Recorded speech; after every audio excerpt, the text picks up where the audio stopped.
You're welcome back. Now, gosh, we've got so many important conversations today. Here's another one. It's been more than 2 weeks of a rice glut here in Ghana. The farmers are complaining that although they've produced in abundance, the lack of storage space is a source of worry for them. Now, the poultry producers have also waded in. They're complaining now of a similar situation. So today, Anthony Morrison is our guest. He's from the Chamber of Agribusiness in Ghana. And of course, he's going to help us understand the expanse of this problem and how we can start to see our way towards a solution. Anthony, how nice to see you. Thank you very much for making the time. Thank you very much. Good. Now, Anthony, this is, first of all, I think it's a bit of a surprise to learn that we have an excess supply, a glut of poultry. Is that accurate? Poultry? Yeah, I mean, what I just read was that there's a glut of rice, and the poultry farmers are saying we have the same problem. I don't think so. All right, then correct us. So. What's the situation? First of all, a very good morning to all your listeners and the wonderful agribusiness value chain players in the country. The issue about the rice is a result of kind of a non-aligned strategic planning. We have invested a lot into production, which is at the downstream, but we haven't taken into consideration the other structures that are required in the midstream, which primarily comes in the area of harvesting, making available a lot of logistics for storage facilities, and also on the upstream level where there is marketing and financing also lacks a lot of interfacing with production, because both of them have to go hand in hand. So yes, we are doing well when it comes to the downstream, but the midstream and the upstream are quite a bigger challenge for the farmers. Then also implies that yes, obviously as a country we have failed to go by the good books mantra of charity begins at home. Branding is very important, and no one can move from his country to develop your country. You have to develop your own home first before an investor can come in to say, look, I like what you are doing and I would like to or put money into it. So it's a multifaceted situation that we are facing, and I think that gradually, I'm happy all these things are coming up, and the media also have a major role to play, because, well, if you eat local rice and put it on Facebook, I know you have a lot of 10,000, 50,000 followers.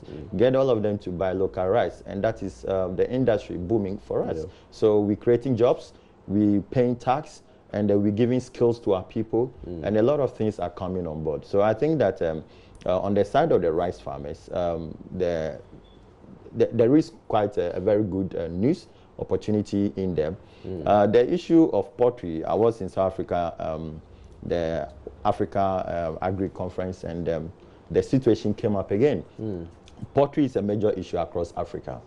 South Africa, Nigeria are no exception. Ghana, the challenge is also the cost of production for one bird.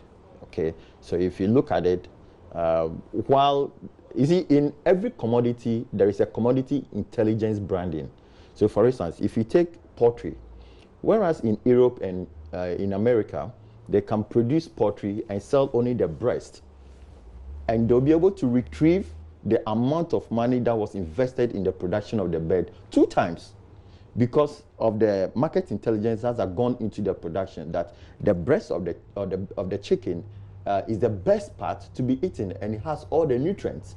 All right, so if they produce at probably $7 and they sell the breast alone, if you go to Morrison's, Tesco, Walmart, or I mean you buy at 23 cedis, dollars or pounds. Okay, so they can afford to ship the rest of the remnants to us at no cost to them. It will even cost them to decide to dispose it off on their market. So the best option is to send it to us. And we love the thighs, we love the wings, we love all the other stuffs of the bird. For them, the premium price goes for the breast chicken, and they pay a lot of money for it, and they love it. So if you talk about the sportsmen, the athletes, and all of them, they tell you, I love breast chicken. and I take a pound and I'm okay. Okay. So we need to look at how to brand our own product here in Ghana. What goes into the market intelligence? You need to bring in all the other experts on board to see that, okay, our local commodities, which ones do we need to brand for our local people to see that this is the best for us? I mean, that's interesting. That's interesting because, forgive me for that.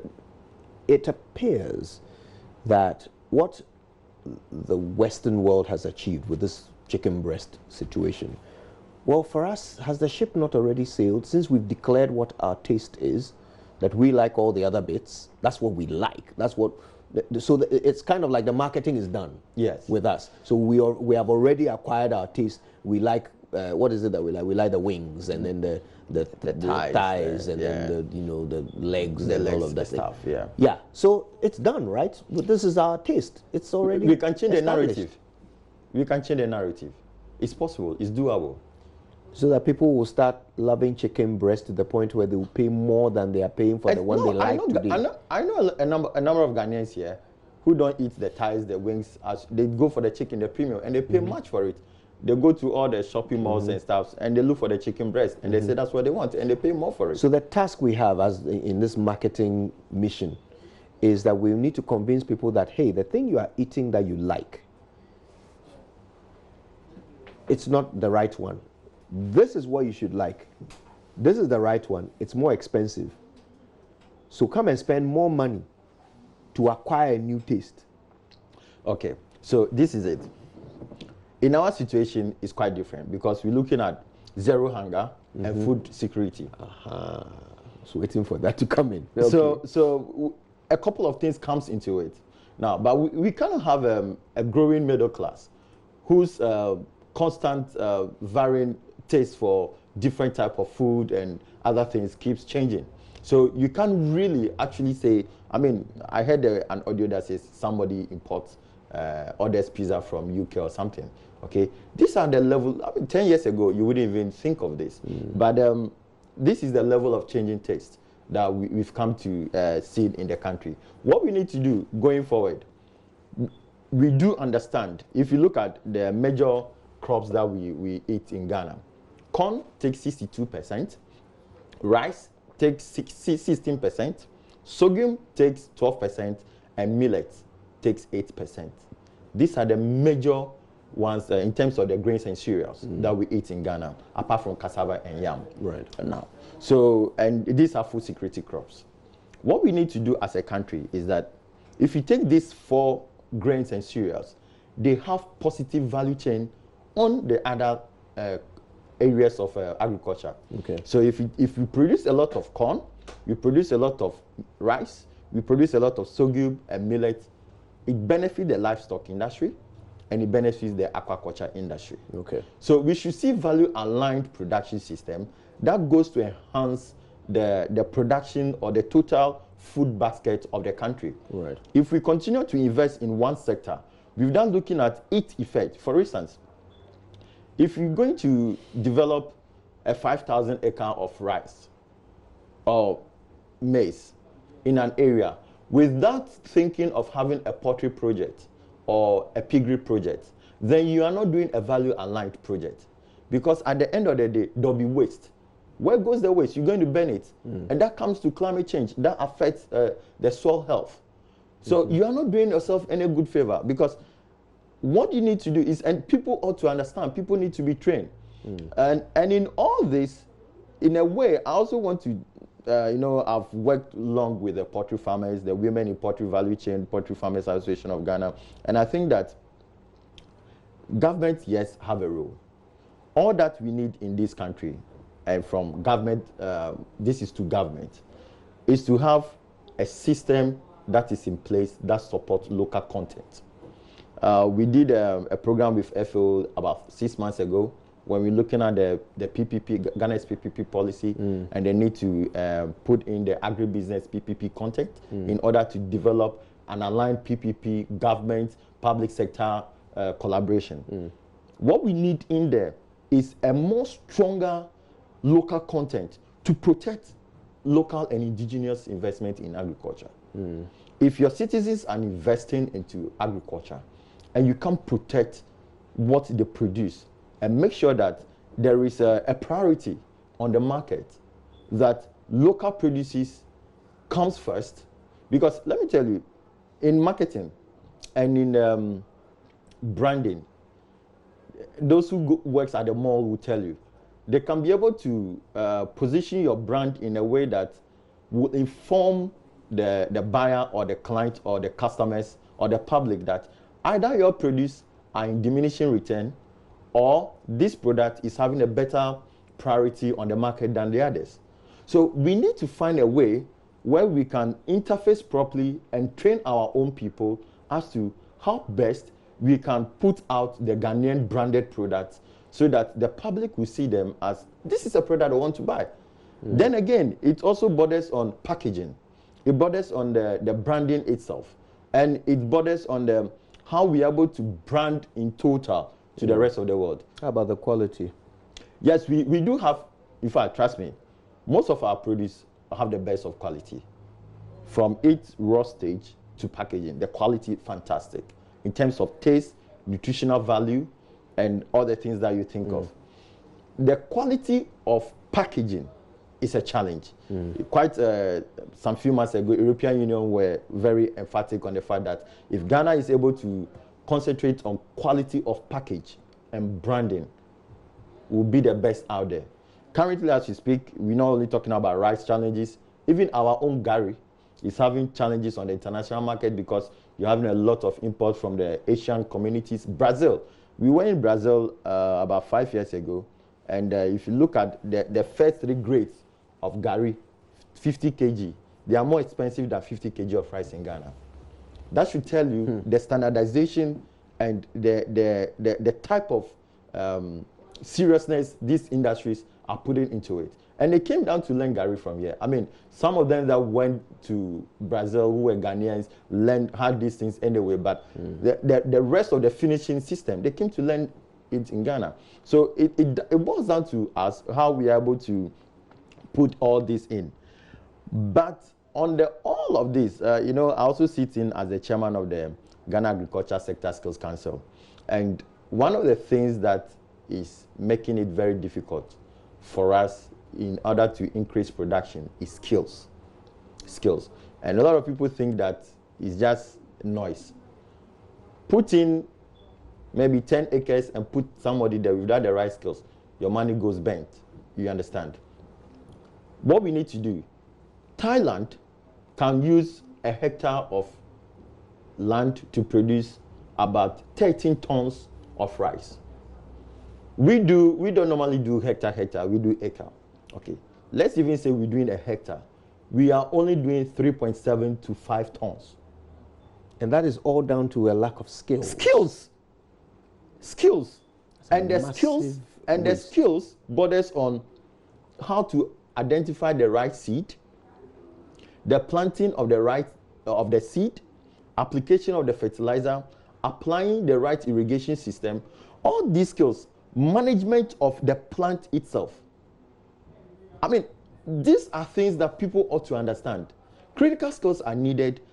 Currently, as we speak, over 70% of the commercial farms in Ghana are managed by foreigners. Supervisors are all imported. They are either from Ivory Coast, Zimbabwe, South Africa, India, or what have you. Okay? It tells you that we lack skills in the industry.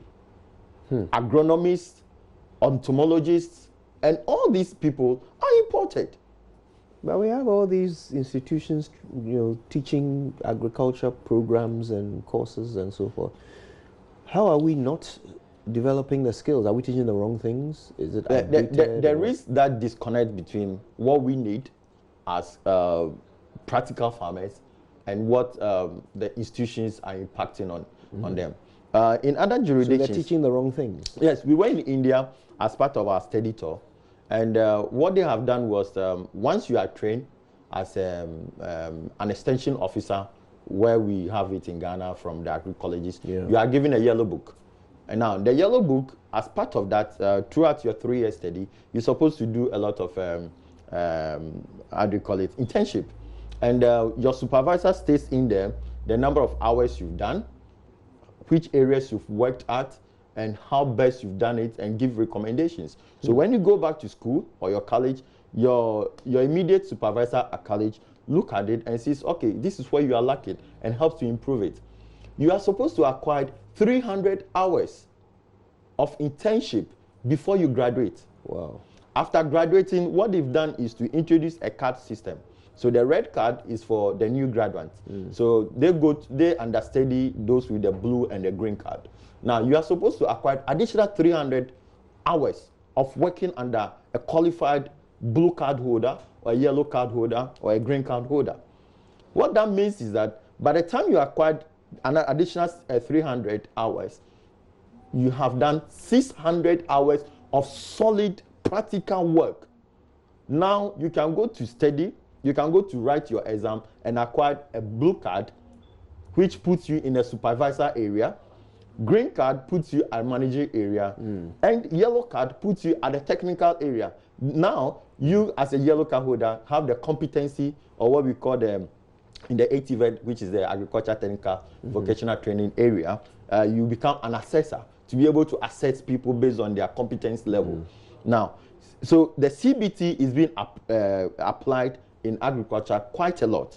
And by the time the person comes, you know that this person is competent in rice. So you don't go and take somebody competent in rice and send him to vegetable. But in Ghana, an extension officer is an extension officer. You take him to livestock, he says, oh yes, I'm an extension officer, I know about piggery.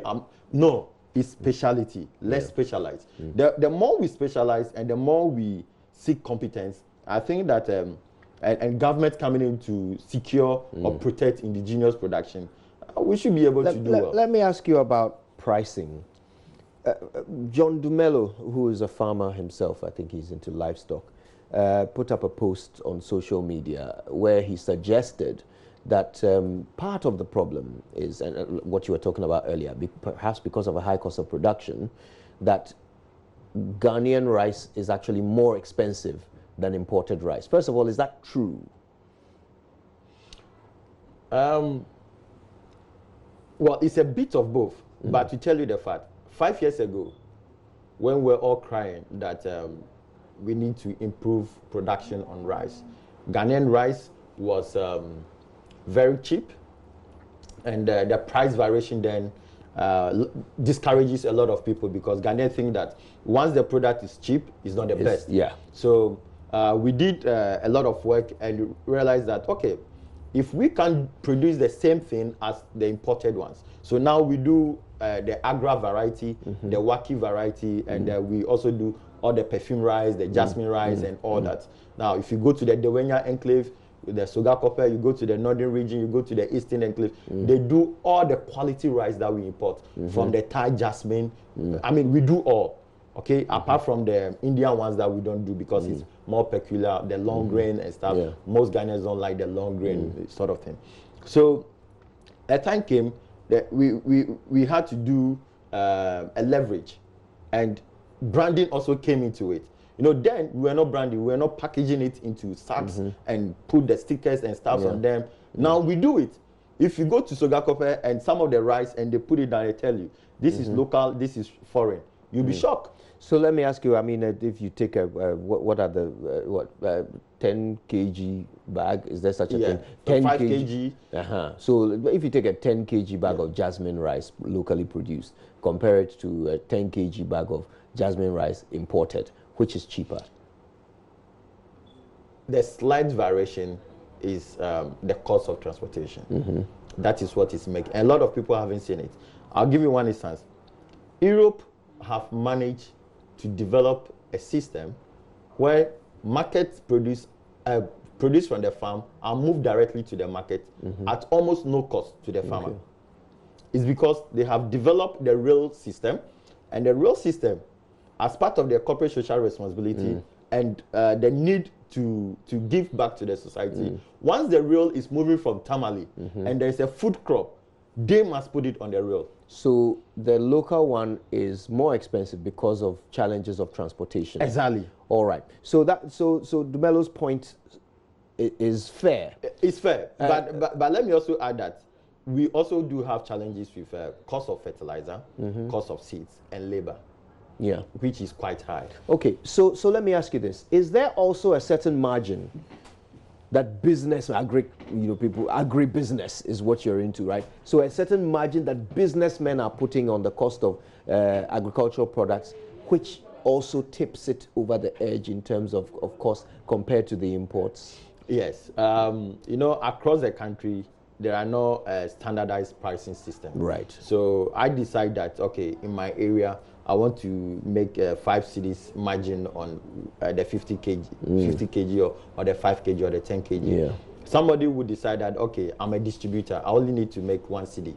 Okay, so there are variations. If you go to the developed world, whatever you buy from Nottingham, you go to Wakefield, is the same price. Same. So should we be looking at some standardization, not just of price, but of quantities, quality, and so forth, in order to make the market a bit more... Yeah, sure.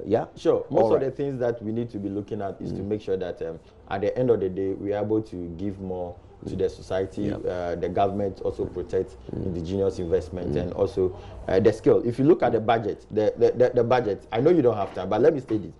Skills is very important. The budget that we had last year only put together 450,000 Ghana cedis in the training and capacity building of farmer-based organization. If we really want to deepen skills, we need to make available more money to train our smaller holder farmers, FBOs, in how to produce more with the limited available land to them. That's interesting. 400, less than 500,000 for training. And yet we're spending about 4 million on a database to count cocoa farmers. That's fascinating stuff. Thank you very much for that. By the way, this is only the beginning of this conversation, Mr. Morrison. We need to talk more. We need to engage more. I appreciate your time with us.